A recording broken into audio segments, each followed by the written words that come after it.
When you need mealtime inspiration, it's worth shopping Baker's, where you'll find over 30,000 mouth-watering choices that excite your inner foodie. And no matter what tasty choice you make, you'll enjoy our everyday low prices, plus extra ways to save, like digital coupons worth over $600 each week. You can also save up to $1 off per gallon at the pump with fuel points. More savings and more inspiring flavors make shopping Baker's worth it every time. Baker's, fresh for everyone. Fuel restrictions apply. This week, we're resharing one of our favorite episodes of the Single Tracks podcast. If you've already heard this one, don't worry, because we'll be back next week with an all-new show. Are you enjoying the Single Tracks podcast? Well, we could use your support. The small but dedicated Single Tracks team works hard to share the mountain bike information that inspires epic adventures. Through this podcast, our worldwide database of trail maps and photos, and daily news and reviews on the website.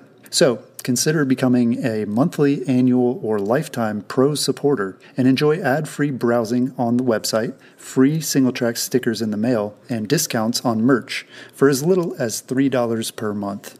Go to singletracks.com/support to sign up and to find out other ways you can help support our mission. That's singletracks.com/support. Thank you and happy trails. Backcountry.com is an online outdoor gear and apparel retailer carrying thousands of brands and products for mountain biking and your everyday outdoor lifestyle. Not only does Backcountry have the widest assortment of gear and apparel, but the heart and soul of the company lies with their Backcountry gearheads. These gearheads are former pro athletes, Olympians, and all-around experts that are available 24/7 by phone, email, and chat for one-on-one service, product recommendations, and to ensure you have everything you need for your next outdoor adventure.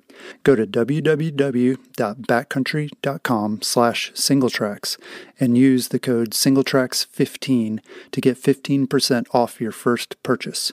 Some exclusions apply. That's backcountry.com. Check the show notes for the link and coupon code. Hey everybody, welcome to the Single Tracks podcast. My name is Jeff, and today my guest is Tinker Juarez. So David Juarez, known to mountain bikers around the world as Tinker, is a two-time Olympian, four-time 24 Solo Series champ, and mountain bike Hall of Famer from California. He's been racing mountain bikes professionally for 31 years and continues to compete in ultra-endurance racing at the highest level. Thanks for joining us, Tinker. Well, it's great to be here. Thank you. There's a few more things we could add to that list of accomplishments. We'd be here all day. Yeah. But anyways, I've been racing for over 45 years because I did BMX. I was in BMX for 15 years. And then I got into mountain biking around 86. Yeah. Yeah. So I'm a Hall of Fame in the BMX too. And also 3-time world champion. Yeah. Wow. Yeah. Thanks for adding that. So you grew up in Downey, California, which is just east of Los Angeles. What was the local biking scene like there in the 60s and 70s when you were just getting started? Well, I grew up in a city in Norwalk, which was before Downey. And okay. Yeah, I grew up in Norwalk, and there was a place that I used to ride after school. It was in a park called Hollyfield Park, and we used to just meet up with my buddies and my friends that I hung out with riding our BMX bikes, and we just used to ride there every day, and so we just it was kind of our hangout with our BMX bikes. Mm-hmm. And then they started having a BMX race, and that's kind of when BMX kind of started. There was really no races that I knew of at that time. So I started racing at the local park and just continued racing every weekend. And then races were starting to pop up in all around different cities around my house, and started hitting those up too. Yeah. Did a lot of your friends race, or was it like pretty clear early on that like you were faster than a lot of them? Actually, my friends did race. We all kind of went to, their parents took them to the race, and my mom took me every weekend to the races. And we just, always used to just, sometimes we'll show up all together. And, it was just something that I was pretty much hooked when I started riding bikes. BMX racing was really fun, and it was a good family thing, and my mom enjoyed it, and my sisters came along and stuff like that. So, Yeah, that's cool. So when did you decide to make the switch from BMX to cross-country mountain biking? Well, as I was growing up in BMX, I did at age 15, I turned pro, and there was not a pro class in BMX at that time. And that was in 1975. And I was the youngest at that time. And so, yeah, then I got into a professional team in BMX around 76 with Mongoose. And from Mongoose, I rode with them for 6 years as a factory team. And that was kind of like my big professional team in my BMX career. And then right around after Mongoose, after I think it was in 80, 81, 82, I got into, I still had some BMX life in me, and then mountain biking came around. It was a new bike, and I think I started around 86. So yeah, I got into mountain biking because I was feeling like I was getting too old for the BMX sport, and yeah. And so I got into a new sport, and that was mountain biking, and that just kind of started off from like, a heavy bike with just, rigid frame and toe straps and things like that, and I just kind of just got hooked with that because it was just a fun sport, and then there was also racing starting to go on that, so it was just a good transition for me. Yeah, just to swap over a bigger bike, more gears to choose from. Compared to my BMX days, there was only one speed, and now I had like 7 speeds at that time, maybe 6. It's just hard to imagine going pro at anything at 15 years old. Was that like an easy decision? Like, was your mom on board with that to say like, yeah, go for it? Or was it just kind of on the side initially where you're like, I'm going to school and I'm going to see where this BMX thing takes me? Right. At that time, it was a pretty easy decision because when I was racing from age 13 to 15, I was all of a sudden starting to win everything in my age class.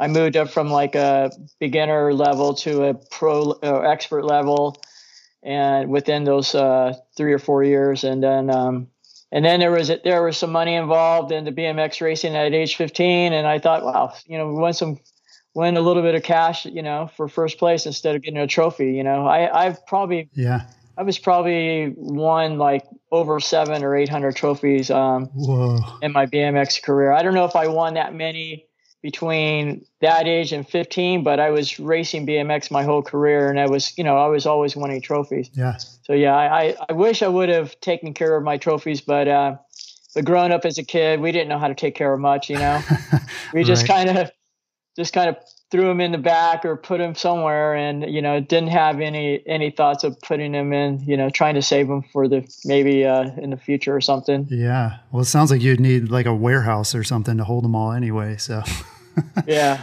but yeah, it was nice in doing what when I turned pro at age 15. Then I got with Mongoose in 86, and then I was all of a sudden getting a contract. Mm-hmm. So it was a good time, to turn pro, and then at 16. With Mongoose, I was, making money with the team salary. So I was in high school making money and in traveling, and yeah, it was just trying to learn how to be a professional at that time was kind of the key thing for me. Yeah. Well, what was it like racing in the 1996 Olympics? That was the first year that mountain biking was an Olympic sport. What was that like for you? Oh, wow. It was very exciting. It was probably a lot of stress because it was something bigger than biggest thing I ever done in my career. And I didn't know much about the Olympics or anything like that. I mean, I watched it on TV and stuff, but to be a part of it was it was a big honor for sure. Yeah. It was a lot of pressure for me because at that time mountain biking was growing so big and it was really exploding at that time, and so I was getting a lot of attention before the race. A lot of big hopes for me, and so yeah, it was a lot of pressure, and it was exciting, but it was also stressful too at that time for my age.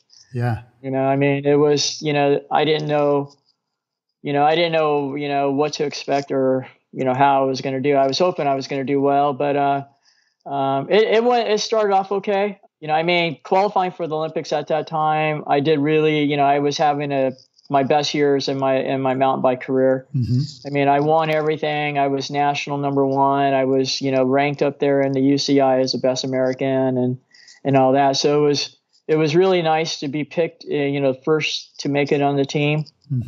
Yeah. So it was exciting being there, at the games, Did you do the opening ceremonies and everything? Did you go out and march with the team? No?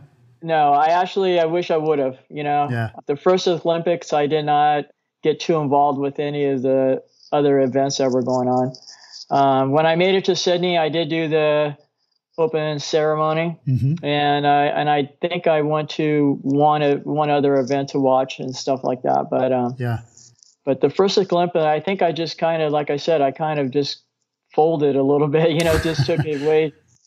I didn't really go into it with, not being comfortable and relaxed, I guess. Yeah.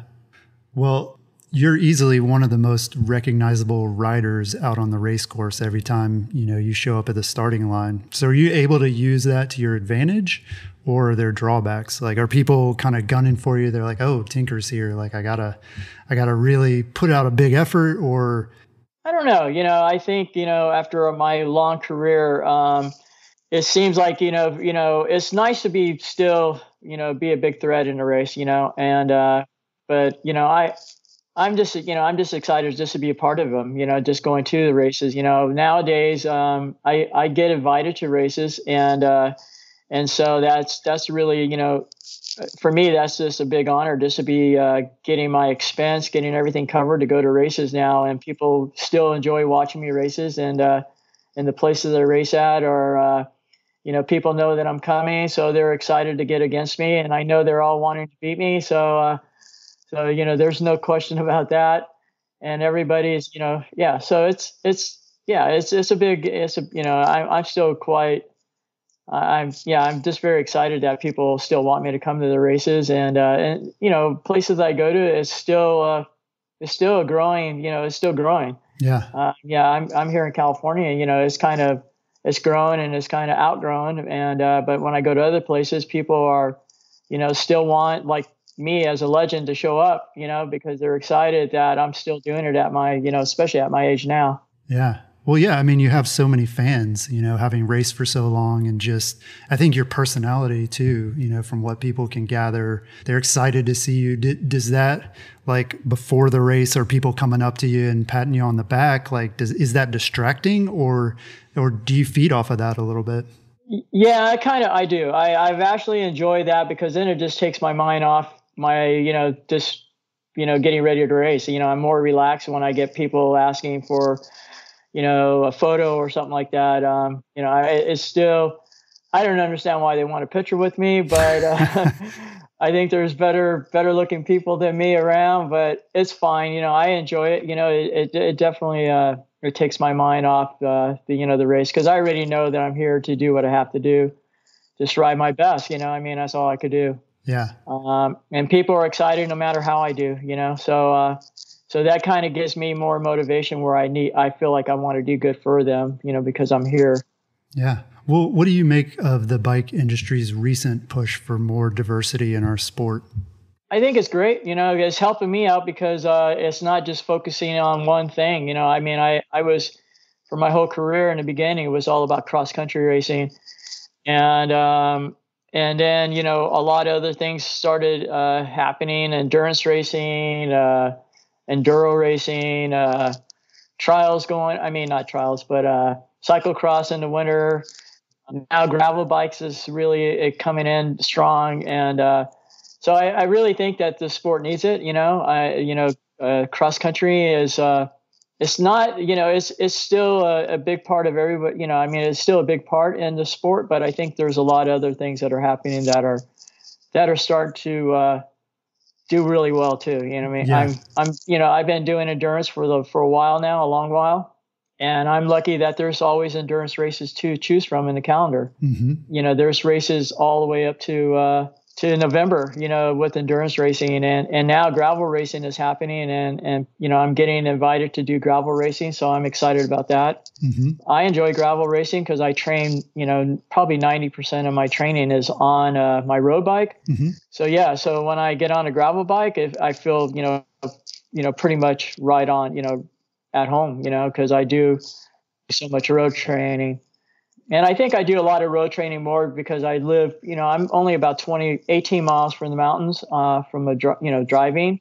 So I ride there, and I don't, need to use my car. I could just ride my road bike to the mountains, and that's kind of like what I do on my long rides. Mm-hmm. And I do a loop in the mountains, and I ride back, and so I think gravel racing has been, it's been a really fun thing for me to do.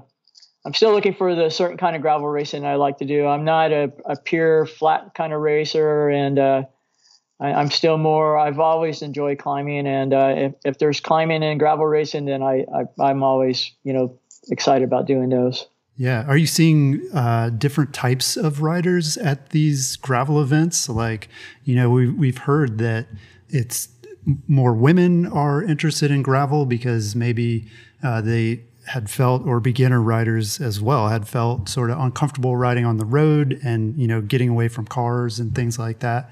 Are you seeing these new disciplines sort of attracting a slightly different field? Yeah, I think so. I go to gravel races now, and there's a lot of faces I don't recognize. There's new faces, and I think a lot of people like it because road to them is just dangerous, and now that gravel racing is coming in, they feel much more comfortable on roads that are all dirt and no cars and things like that. And I think that's one of the reasons why I think gravel racing is doing really well. And I think a lot of states, there's a lot of gravel roads, and a lot of people have probably ridden gravel roads, and they feel safer on their gravel bikes than they do on the street. I'm pretty lucky. I mean, I always, want to hope that I make it back home every day, but right. I try my best to pick the safest routes on my road rides, and then picking my time. I think it's a good time to ride at this time, and because people are at work or they're at home.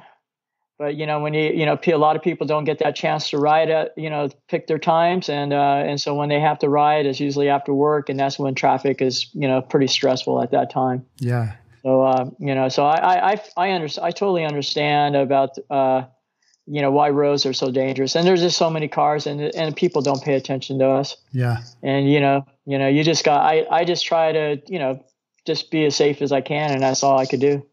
Yeah, I read an interview that you did a year or two ago where you're talking about when you lived in Central Florida briefly, and riding on the road there was particularly uncomfortable. Yeah, that was a very scary moment of my career, riding on the road in Orlando. But that's where I met my wife at, and I decided to live there for a year, and we decided to move back to California. So it was a good trade-off. Yeah, right on. It was the roads out there weren't as wide open as it is here in California. We have streets that are 4 or 5 lanes sometimes. So there's plenty of space for cars to maneuver around us and stuff like that. But I still see a lot of cyclists that ride in groups that just think they could just hog up one lane, a street, and stuff like that. And I'm just glad I don't ride group rides, because I think guys on the road bike still think that cars are not going to want to wipe you out. Right. So I've always rode solo because most of the professional or any cyclists they live in different parts of the city, and I don't think LA is one of their choices of training for cycling. So but I've lived here my whole career, and I've choose to make it my stomping grounds, and that's kind of what Yeah. Well, I want to ask you about winning big mountain bike races. Is it, in your mind, is it more of a physical challenge, or is it about mental strength? And do you think that you excel at one of those more than maybe the other? Yeah, that's a good question. I don't know. I just try to train every day, and I try to go to the races, and I try to think that every race I'm going to do great at. And, but it's just harder now as my age. I think I don't know. It seems like I get, less breaks than I used to when I was younger. I mean, it's some days you just wake up and it's just, your body is just not going to function 100%, and you just do your best. And, so yeah, I wish I could have, my body work exactly the way I want it to work on race day, but it's just some days it just doesn't want to, be on fire, so. Yeah. Is that because that you can't trick your body? I mean, is it like the body is the thing that's really in control, or? Yeah, I think so. I think for sure my body is definitely in control. I wish I could just wake up. I think one of the best kind of riding that normally when I have good rides is when I get a good amount of sleep. And I realize at my age that if I don't get that good amount of sleep, then I'm going to pay the price at the race in the morning. And it just takes that one night, so it's really hard to think that, you want to hope that you're going to get that full 6 to 7 hours of sleep before race, before the morning. And it's kind of hard to make that happen, and I don't, as my age is, it seems like, the body just doesn't, want to do what you want it to do. So, So yeah, sleep is crucial, for me as I gotten older. I mean, when I was younger, I think I never even thought about sleep that much. I just woke up and raced, and then I was always fine. I always seemed to be fired up and everything's ready to go. But now it just seems like, one bad night, and it just, it seems like that's going to really hurt you in your race.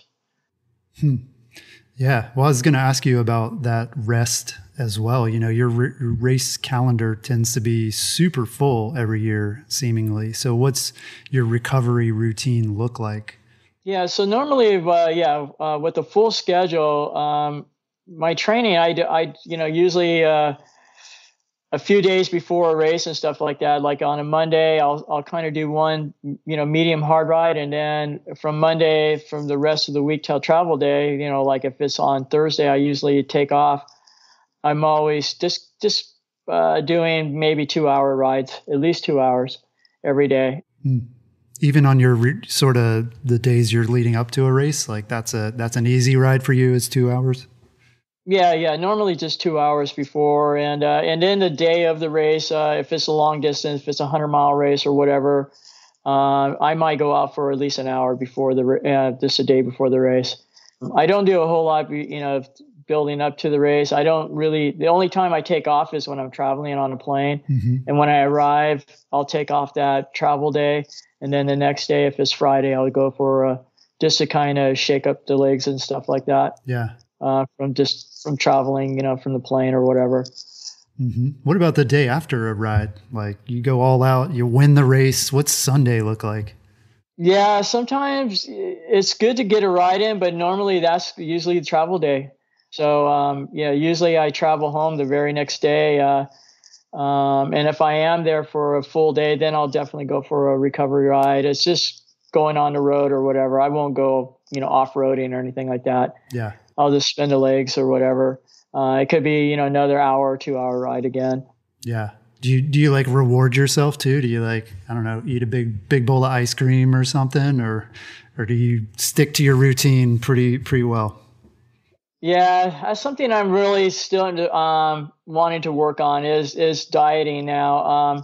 I've gotten lucky for all my career, and weight wasn't. It's always been on my mind, but I never could get down to the weight I used to been. 20 years ago. Right. I'd like to be at 135. Stay at 135, but now it's just staying at 140 is tough. So yeah, it seems like it hasn't really hurt me that much, but I could definitely feel it on a bad day or a race day that. I'll start to, think about my weight. I'll start to think about all kinds of things, why am I having this bad day? Yeah. Why did I eat that? Why did I eat so much? And, so everything will hit you at one time, when things don't go good. But yeah, if I was to race in my category and my age category or something like that, I wouldn't worry about my weight. I mean, I could hands down still do really well in my age class. I'm, pretty much, I've seemed like I usually have no problem winning all the time.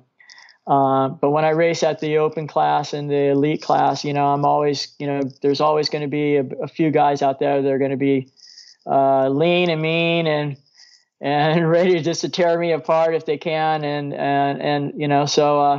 then I start to wonder, I wish I was, like a little bit leaner right now so I could pedal up these hills a little bit faster and stuff like that. But I'm just trying to enjoy it. I'm going to try not to, get all down on myself, Well, yeah, you're focusing on the things that you can do something about. I mean, obviously your age is not something, the younger guys they're going to be younger than you no matter what, but you can control your training and your diet and your recovery and all that.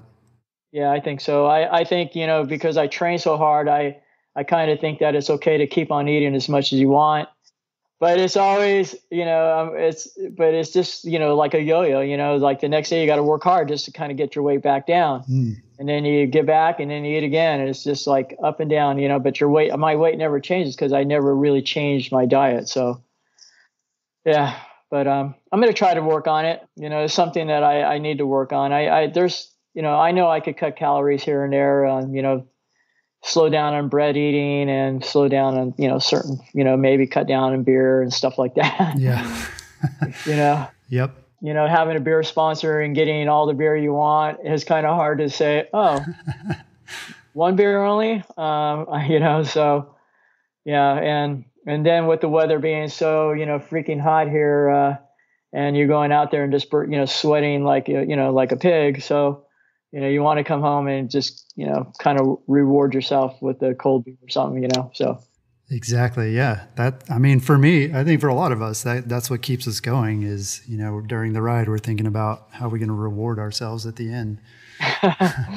Yeah. So as long as I'm able to stick with my work and stick with my training, diet is probably my weakness of anything, I think I do really well on my training. I train every day.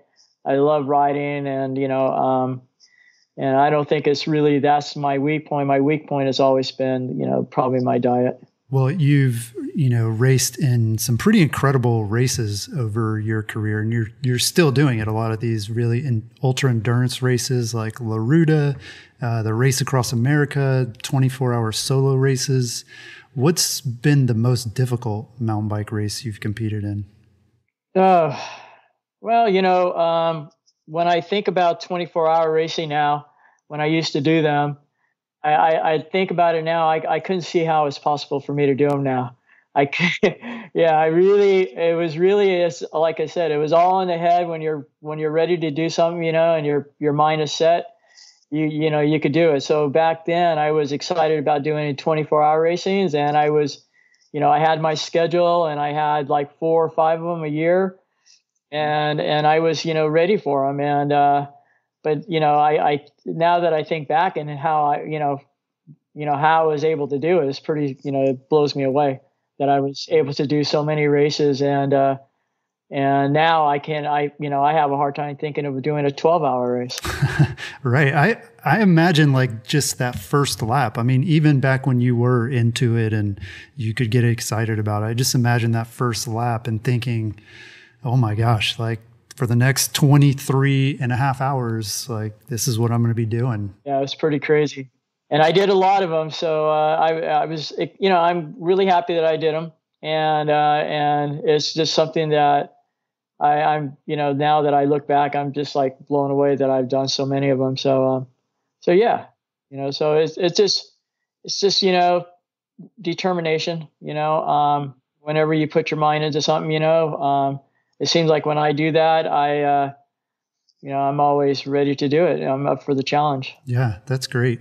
Well, yeah, I was going to ask you about 24-hour racing in particular, because that race format is clearly not as popular as it once was. And it sounds like, you don't really miss competing in those necessarily, but do you miss sort of that race scene, or were you even part of the race scene? I guess you didn't really get to enjoy like hanging out with people and, a lot of the stuff people associate with 24-hour racing. But yeah, are you sad that it's not a big thing anymore? Yeah, it is. It's kind of strange that I still go to races, now, and people always said, I remember you at the 24-hour race when you used to go by me and lap me and stuff like that. And it's still brought up. So I think a lot of people do miss that sport. I think it's sad to see it go, but there's always something that's kind of backing it up. For me, I'm just glad that I wasn't counting on my 24-hour racing to be my full-time career. So, so now now the big thing is for me is just, long distance racing, and there's a lot of those, and there's a lot of gravel racing. So, it is sad to see that go.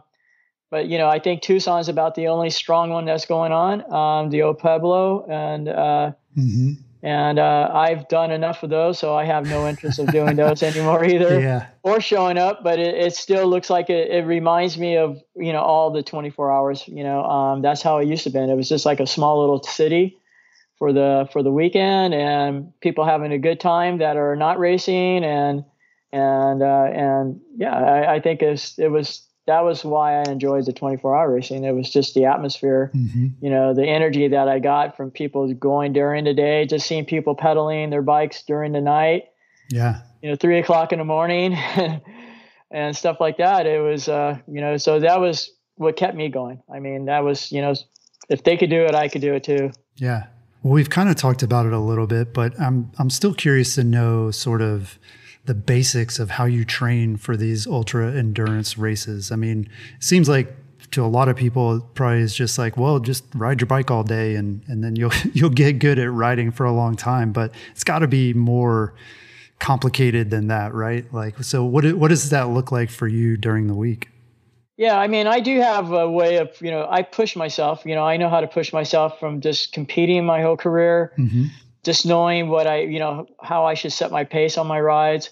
So when I'm riding, it looks like I'm, like kind of going at race pace a little bit on my road bike. I'm averaging over 20 miles an hour most of the ride, so I'm always, if it's a headwind, then I might be dealing with, slowing, the pace will slow down a little bit, but I'm kind of pushing through the headwind. But I'm always just, keeping my engine high. I'm always pedaling hard all the way to the mountains. I got these times that I kind of, pay attention to. If I get to the mountains under an hour, like about, 50 minutes or something, then it's a good time for me. So yeah, I'm really pushing hard, and people probably look at me kind of strange. I kind of, they probably go, what the heck is that guy going so, Yeah. It looks like I'm like attacking or pushing hard for some reason, and they don't understand. But that's just how I ride. Yeah, they're like, who's chasing this guy? Why is he? Yeah, why is he pushing so hard? Is he in danger? And and then when I see people, I kind of use that as on a bicycle or something. I try to see how long it takes me to catch up with them, and when I do catch up with them, I go by them, and the same thing on the climbs too. I know that I have to be pushing pretty fast. If I'm going up a climb at, 10 miles an hour or faster, then I'm thinking it's a good pace and stuff like that. So I just kind of, just know how I'm pushing, that I'm pushing hard. And so that's kind of how I know I'm, doing a hard ride. It's just how I'm pushing my pace, I don't slack around. I want to get it done. I'm not thinking of, I don't slow down too much, only for stop signs or signals, but I'm always just, just going hard the whole way. Yeah. And normally when you're riding with someone, people are usually not thinking that riding that pace because they're riding together. When I get to a signal, if I'm riding together, I have to, say, hey, let's, I have to tell them, let's go through this way, or, pass through the light if it's no cars and stuff like that. Right. Where I'm by myself, I do, I just go by. If it looks safe, I'm going to go through it. I don't have to deal with telling anybody what I'm doing. So I try to keep the pace nonstop all the way till I get home, so, yeah, I mean, that's kind of how I work it. Yeah. You're a professional racer. And so, I mean, obviously training and racing, that's your job, but is it like a 9 to 5? Is it like, okay, I spend, 8 hours a day either on the bike or like doing strength stuff, or is it is it not that much time commitment? I guess that's what I'm curious about. Yeah, I mean, to me, it's like work. I mean, I have to get on my bike every day, first of all. Yesterday I did a 4-hour ride. I did, I think like 71 miles or something like that. And today I'm going to do an easy ride. So I'm going to do, 2.5 hours. I'll do about 40, 41, at least over 40 miles today on a, pretty, try to keep my pace up to about 20, a pace where I feel comfortable at, cause I need to have something to shoot for after. I mean, when I go on my hard ride, I want to go faster than 20. So at least if I'm doing a recovery ride and I could stay at around 20, that's a pretty good speed for a recovery ride.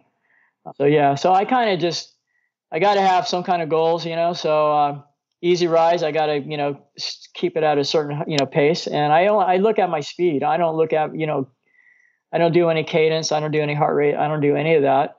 So my computer is my, kind of my thing that I always use as my tool, just speed. I look at my, my speed. If I'm only cranking at 17 miles an hour and I got a tailwind, that's really going slow.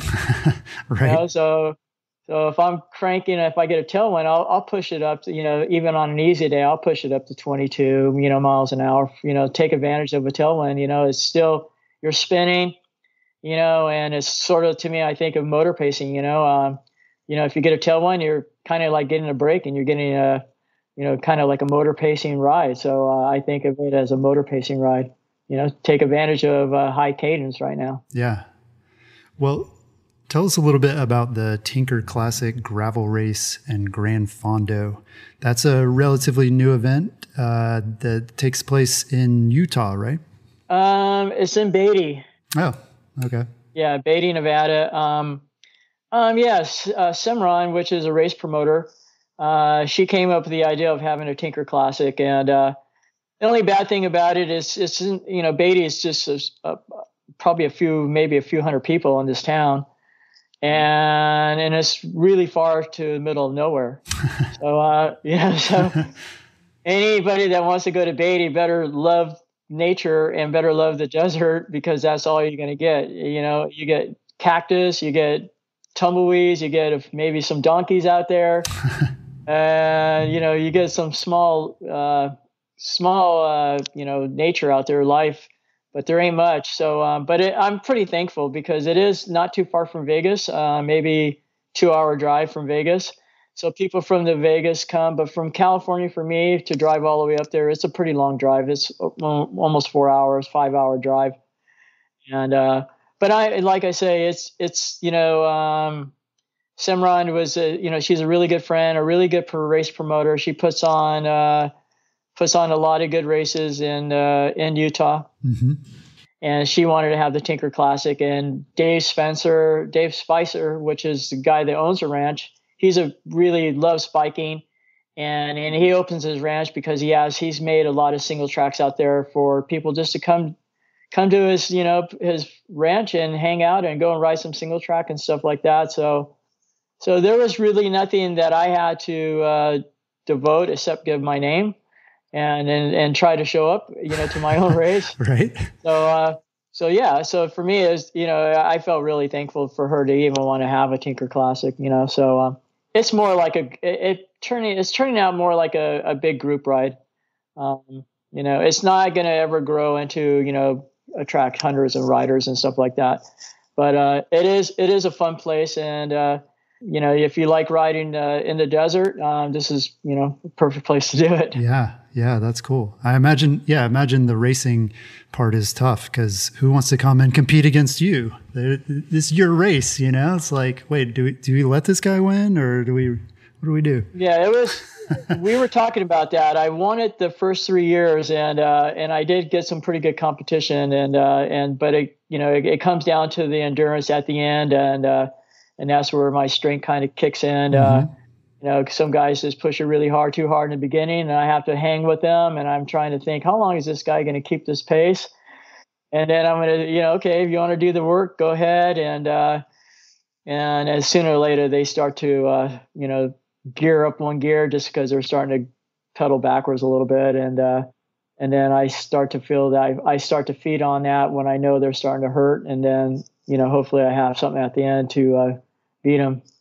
But we were planning this year this time to not race as competitive, just hang out with the riders and ride with the group, and just talk about anything, if they want tips, or maybe I'll just pull them for a long while, and and just have fun with the riders instead of and just hang out with them in the race, and just see what they like to talk about. Yeah. Are you going to be able to do the race this year with coronavirus and everything happening? Unfortunately, it just got postponed probably less than 2 weeks ago. They were hoping, but just like everything, it just seems like it's just been an avalanche of all the races. One race falls along, then the next race seems to cancel, and it just keeps on going on. And but I do, I'm lucky. I have 2 races this month. I have a race next weekend in Georgia, the Fool's Gold, and it's an NUE cool. series. Yeah. And I'll be doing that, and then I'll have a race in North Dakota, and that's going to be a challenging race. It's going to be something I'm not really good at is reading maps on my computer, or even downloading something and just following my map instead of looking for arrows and stuff. So I know that that's going to probably not work well for me, but I'm hoping to chase the guy that won it in the past and stay with him, because he'll know how to use the computer better than me. And in case something happened with mine and I can't reset it or can't find the map and get back to the map and figure out where it's, and it's going to be a disaster for me if I lose him in my race, because then I'm going to have to follow my own directions. And if I don't see arrows or chalk marks or anything like that, I'm going to be in big trouble. So, but it'll be something new, and hopefully I might, learn something after that weekend. Yeah. That's good motivation to keep up with the person in the front. So what is your secret for staying fast on the bike and continuing to not just compete, but beat riders who are half your age? I think it's just, I've been lucky to be in the sport since the beginning, and being in it from the beginning, and people looking up to me is still in my career at this time. Having Canada be my sponsor since '94, they still take care of me as a professional. And as a professional, I always known that it's, if it's your job, you gotta ride your bike every day.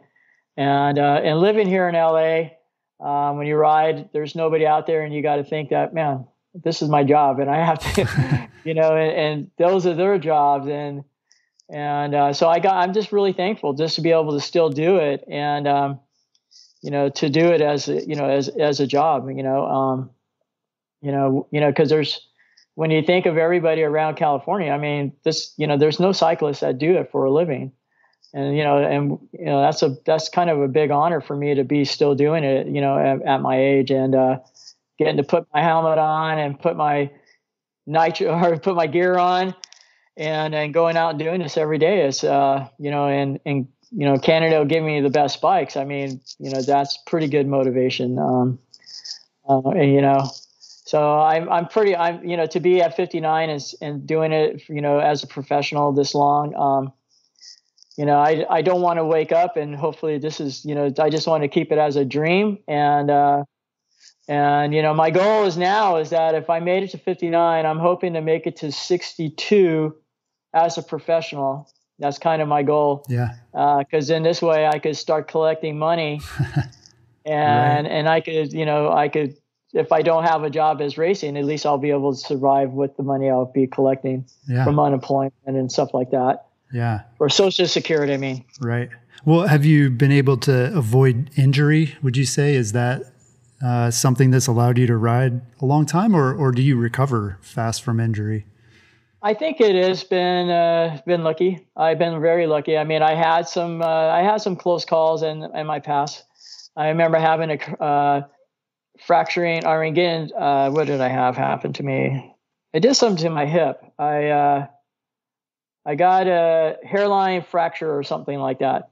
and it was pretty serious. And I couldn't move on this race. It was a local race. It was in Mexico, and I fell. I just went over the bars, and I just got tossed like a slingshot, and just landed on my head, and then my back, and then next thing I know, I just couldn't move. I had to almost drag myself off a little bit off to the side, wow. just with my arm, just because that little pinch or whatever was hurting me in my leg or my hip was, it was so painful. And I never felt that pain.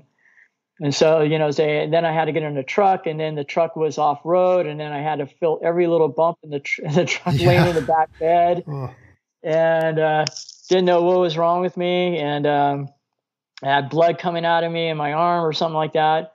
It was just a freak fall, and it was leading the race, and I just, something just launched me over my bars. I bounced off a rock or something, and I was kind of had some good speed going because I had a little slight downhill, and then it was a rise up in the hill, and then it was a rise going down. And I think when I went over this hill, I think I just hit a rock, and somehow my suspension just kicked at the right time to just throw me over the bars.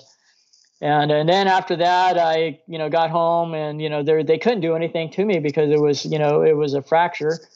So I'm trying to recover from that. And I'm on, just, crutches, or not even crutches, one of those walkers, and just couldn't move off a couch. And then finally, when I was able to, after weeks, I went on my bike, and I'm slowly recovering, and then I ended up falling again and landing on my other side of my hip. Oh my goodness! And it was, and it was like almost putting everything away, and then I'll say, well, we got to keep this stuff out because you got a couple more weeks of more healing to do on your other hip. So that was really a nightmare for me at that time in my career. But yeah, I bounced back, and I think I recovered still in good time, probably under 2 months. For sure, so yeah, but after that, I just think more and more about everything that could possibly happen when I'm riding. I think about anything and everything. I always think about doors opening on roads. I think about, anything that could happen. I look at that accident that you don't want that accident to happen. So I even visualize an accident happening that I don't want to happen. Yeah. Yeah. And then you're cautious. You don't let the fear like overwhelm you. It doesn't sound like you just are like, that could happen. I need to avoid it. Yeah, exactly. I'm trying to think about all the things that could happen. I don't want to happen now. And so, yeah, so I'm extra careful about riding my bike every day now. And I don't, try to do anything extra crazy as far as training or riding my mountain bike. I don't do anything that's too technical. I avoid all that stuff now. I would rather just walk it or not even be there or do it. Yeah. Because it's not going to, do anything for my career. Mm-hmm. And, it's not going to give me anything bigger or make me any kind of big superstar. So I just prefer to save myself, racing too. There's guys that do crazy stuff that I won't even do in my race. And I just go, well, I'm not going to chase after him because that's just way too gnarly for me. And so I'll lose time, and it's okay for me because, I'm out here to just, have fun, but also want to finish the race and survive and not get hurt, so, to me, winning a race, I'm not going to, take all those risks just to win a race. And like Ruta, there's a lot of things that could happen in La Ruta, for instance. And I already know that as soon as they take off, bye, I'm not going to chase you. I'm going to ride my own pace and be safe and not crash. Yeah. And there's a lot of things that could happen in La Ruta that I just know that I can't do, and I won't take any chances to stay with these guys. And these guys, they don't care. They just have no fear and they do it. And it's just not me anymore. Yeah. Well, yeah, it sounds like your thinking has changed, as you've gotten older. So what do you know now that you wish you had known when you were competing in your 20s? I probably wish I would be a little bit more better in my technical riding. There's, guys that are just so much better than me now. Drop posters are now more popular because people are more into saving every second, every chance they can. I don't think of that. I just like, I feel like I could go just as fast as they are. I see when I watch them in front of me when they're dropping their seat posts and when they're using it, and they're not really making that much gang, but then we're not on a trail that I wouldn't do that super, if they're on the super technical section, then, that drop poster will definitely work for them because I am not trying to stay up with them.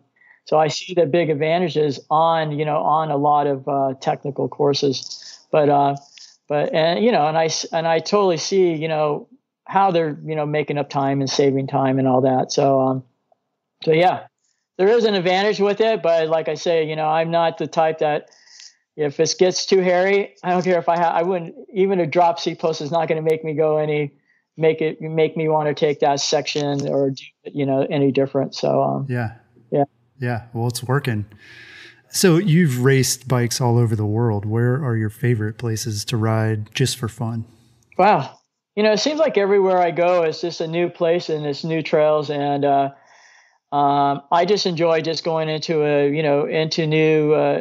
new cities and new places just to ride. It's always something that is exciting for me.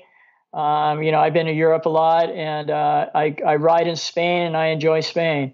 I've been in Austria, and I think Austria is just like a picture. It looks like a picture to me. It's so beautiful, and so it's I just getting a chance to ride in these places is just an honor, and it's just a dream. I get out of here, leave the city here, and don't see cars and don't see stress.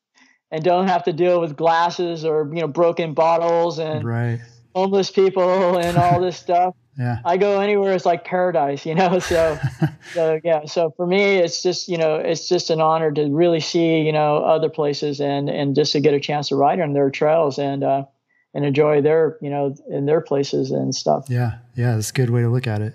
So it's all beautiful. I mean, like Utah is beautiful, and there's so many places I would like to live.